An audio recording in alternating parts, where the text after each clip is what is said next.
RMC Politique, le journal du off. Vous avez l'habitude tous les matins, votre rendez-vous politique avec le service d'RMC, le service politique, les coulisses, les indiscrétions. Nous sommes à 6 mois de la présidentielle. Cette semaine, Hélène Terzian. Bonjour Hélène. Bonjour Mathieu. Bonjour Hélène. On va parler de Fabien Roussel, le communiste. Petit candidat qui voit les choses en grand, c'est le off du jour. Et oui, ce n'est pas parce que le candidat du PC est crédité de 2% dans les sondages qu'il n'a pas lui aussi son mot à dire sur les sujets brûlants de la campagne. Et si, par exemple, le candidat du pouvoir d'achat, c'était lui, pour faire entendre sa proposition, interpeller le gouvernement, il appelle à manifester devant les préfectures partout en France.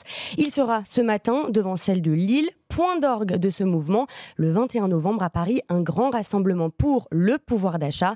Objectif, réunir plusieurs milliers de personnes. D'autant que cette fois, le candidat communiste trace sa route, sans rallier les insoumis comme en 2017.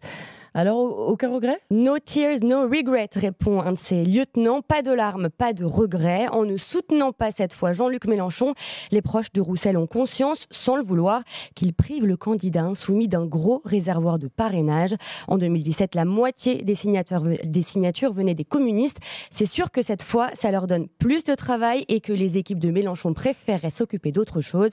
Côté insoumis, on confirme. En revanche, Fabien Roussel, il tend la main à Arnaud Montebourg. Oui, les deux candidats se sont rencontrés au début du mois, un échange cordial. Fabien Roussel a appelé le candidat de la remontada à le rejoindre. Rien de concluant, mais un proche du communiste enfonce le clou avec des visions communes sur la réindustrialisation, le nucléaire. La candidature de Montebourg n'est peut-être pas nécessaire.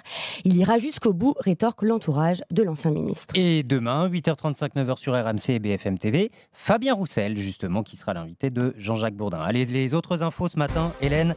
D'abord, Anne Hidalgo, qui elle aussi a dit qu'elle irait jusqu'au bout. Son meeting à Lille samedi a reboosté les militants socialistes. Ils en avaient besoin, confie un membre de son équipe de campagne. Ça leur a fait du bien de voir la salle remplie, d'entendre des propositions qu'ils vont pouvoir aller défendre sur le terrain. Oui, alors sur le terrain, c'est bien, c'est le mot d'ordre apparemment, mais comment ? Eh bien, pas seulement avec des tracts, ils devront aussi être équipés de poufs et de thermos de thé et de café, les deux. C'est écrit noir sur blanc, c'est le matériel indispensable des militants pour engager ce qu'ils appellent des conversations mobiles dans les parcs, les lieux culturels, un moyen de parler éducation avec les citoyens tout le mois prochain. Je me vois bien, tiens, m'asseoir sur un pouf comme ça, dans la rue, avec un thermos de café, bien sûr. Florian Philippot, l'ancien bras droit de Marine Le Pen, s'est lancé en campagne en Seine-Saint-Denis. C'était port du masque déconseillé. Pas si étonnant chez les soutiens du leader des Patriotes. Son thème favori, c'est la lutte contre les mesures sanitaires. Plus de 1000 personnes dans la salle et pas un masque sur les visages.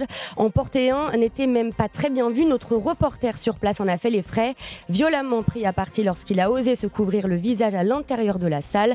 Un agent de sécurité est même intervenu pour calmer une militante un peu trop attachée au non-port du masque avant de suggérer à notre reporter, si vous voulez être tranquille, enlevez votre masque. Et puis c'était l'image du week-end, Jean Castex et les commerçants, l'histoire de la culotte pour se réconcilier. Vous avez peut-être vu passer cette vidéo, cette commerçante qui interpelle Jean Castex en déplacement à Laval. Monsieur le ministre, avez-vous reçu ma petite culotte ? Rire des passants et de Jean Castex qui lui répond « Ah, c'était vous ?» Lors des derniers confinements pour protester contre la fermeture de leur boutique, des dizaines de vendeurs de lingerie avaient envoyé des sous-vêtements à Matignon, dont cette commerçante de Laval qui avait envoyé, je peux vous le dire, une culotte rouge. Nous avons pu joindre cette dame. J'ai trouvé sa réaction sympa. Il l'a pris sur le ton de l'humour, nous dit-elle. Jean Castex s'est amusé de la séquence, confirme Matignon, et apprécie de voir des commerçants pour qui aujourd'hui ça fonctionne bien. Merci beaucoup Hélène Terzian. C'est ça le journal du off tous les matins. Des enquêtes, même sur les culottes que reçoit Jean Castex. Culottes rouges, on apprend des choses. À demain Hélène.